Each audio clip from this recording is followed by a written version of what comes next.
260টা মতো স্টল আছে। তাদের যে জিনিসপত্রগুলো তৈরি করে সেগুলো তৈরি করলে তো হবে না, প্রোডাকশানটা তৈরি করলে কী হবে, তাহলে তো বেচতে হবে। সেই বেচার জন্যে এখানে 260টার মতো স্টল তৈরি করে দেওয়া হয়েছে। সেই স্টলে তারা জিনিসগুলো বিক্রি করবে, গ্রামীণ অর্থনীতি শক্তিশালী হবে, অর্থনৈতিক ব্যবস্থা ভালো হবে।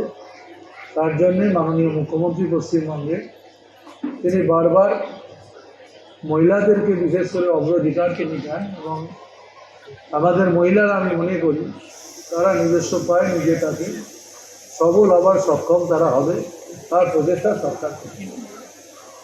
আমার শুভেচ্ছা থাকবে, তার কারণ আমি মনে করি বহু মানুষ আছে যাদের হাতে তৈরি করা জিনিস, বিশেষ করে এখন শুধু এই মেলায় না, মেলার বাইরেও বিভিন্ন যে সমস্ত জায়গাগুলো বিভিন্ন সময় বিভিন্ন অনুষ্ঠান, আমি সেখানেও দেখেছি বিভিন্ন জেলাতে যখন যাই তাদের তৈরি জিনিসপত্রগুলো মানুষ খুব অ্যাপ্রিসিয়েট করে, এবং সেগুলো কেনা বেচার মধ্যে দিয়ে একটা বিরাট একটা অর্থনৈতিক জায়গা এখানে তৈরি হয়। আমার শুভেচ্ছা রইল। এছাড়া শোভনদা যেটা বলছিল, আমাদের সরকারের যে কর্মসূচিগুলো আছে, বিভিন্ন প্রকল্পগুলো আছে, সে লক্ষ্মী ভাণ্ডার বলুন, বিশেষ করে লক্ষ্মী ভাণ্ডার স্কিমে আমি বলি টাকাটা বড় কথা না, আজকে যে মহিলাদের হাতে যে অর্থ আসছে ক্যাশ